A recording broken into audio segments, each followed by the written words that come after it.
Welcome back to Liberty or Death. So, let's talk about the Washington Post. What came out today? Of course, I'm sure you've heard by now, but a third of their staff is being cut. Washington Post, and of course, Jeff Bezos, the owner of Amazon, who also owns the Post, apparently I believe last year they were $100 million in the hole in annual losses.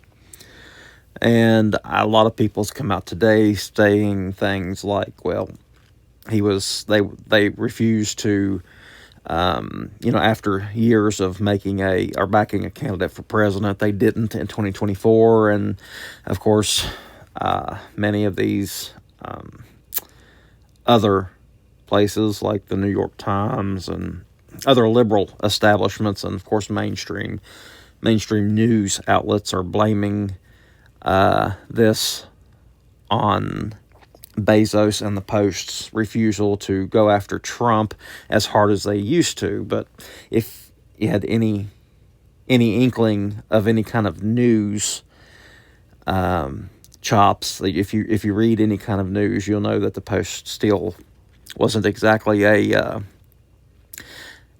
nest or a nest of intelligence, in my opinion. They're simply just as bad as the New York Times, and the simple facts is a lot of these legacy news places, such as the Times, the Post, the New York Post, a lot, even the legacy media as a whole, they're just not staying with the times, so to speak. They're not keeping up. Most people nowadays get their news from YouTube, Rumble, shorts from people like, on the conservative side of the aisle, like Tim Pool or Steven Crowder, even though that's more of a comedy show, still a news show. They watch even the Daily Wire and things like that. And on the liberal side, you have others, a lot of others. But they just haven't gone the I don't know what you'd call it. Maybe the individual podcast route. They've stayed, instead of having individual podcasts under that umbrella, kind of like the Daily Wire does. They stayed and still have physical media like newspaper. And let's just be honest, less and less people are reading newspapers. Your grandparents, my grandparents, my parents read newspapers still, but that generation is fading. And it's just one of those things that the New York Post, the Washington Post, New York Times, etc. cannot. They're just not moving forward. Anyway, I don't think this has anything to do with them not endorsing a candidate or not being as hard on Trump or whatever the case may be. I just think that they, just like the others, this is going to happen to the New York Times as well. This is going to happen to all these legacy media programs and establishments that refuse to or just didn't in time take advantage of the podcast space or individuals or hire individuals that could attract a younger crowd. And but with this today, they're cutting, I think, most all their sports coverage. I know that they're not even covering, or what I'm reading is they're not even covering the Olympics, even though they sent reporters there that have to come back without a job, which, is horrible, but, sometimes if you don't run your business right, $100 million in the hole is Well, that's a little bit ridiculous. They're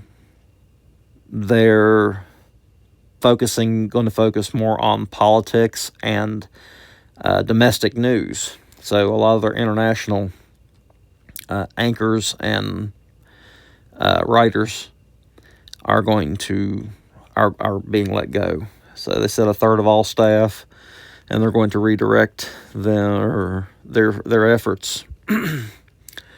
So, I mean, what do y'all think? Tell me what you think. Is this where we're headed down for the New York Times? For even, we've seen troubles with CNN, and they had to fire a bunch of broadcasters and a bunch of people behind the scenes. And they're still not really recovered. ABC has tried to go in a different direction, hired a more conservative-leaning person to try to steer their boat. But time will tell. Well, like anything else, time will tell. But it seems like that, like usual, the left is eating their own. They're going after Jeff Bezos for being, like I said, too comfy toward Trump, not endorsing anyone in the 2024 election. And the thing is, again, this legacy media was going downhill before any of that happened, and now they're just blaming that solely on the fact that they were trying to be more fair to Trump, which I don't believe they were. They were just trying to gain favor in the White House. And it is sad to a degree, because the Washington Post does have a long storied history before they became very rabid leftist. Just like the New York Times, there's really nothing fair about their reporting, and that's another reason why I should say they just are not going to be around, and while I understand and agree that some of these established legacy media, and not just media, car manufacturers, banks, I don't care what it is, that nothing is too big to fail. Sometimes you have to let the cream rise to the top. And no matter how successful a company has been in the past, if you don't run it successfully in the future, it can all come crumbling down. Just like with the Obama bailout of the banks and some of the car manufacturers, they should have been able to fail. They should have been let to fail, because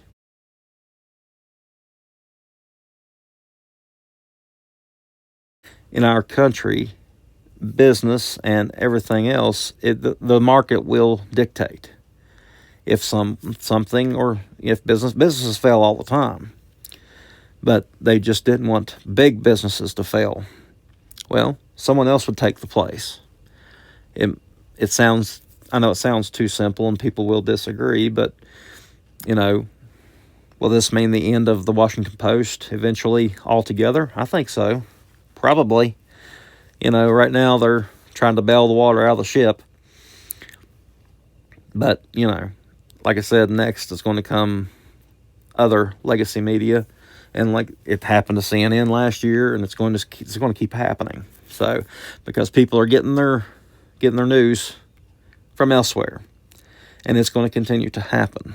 So, but anyway, that's my take. Let me know what you want me to cover in the future. Appreciate you being here, and like always, I'm your Huckleberry.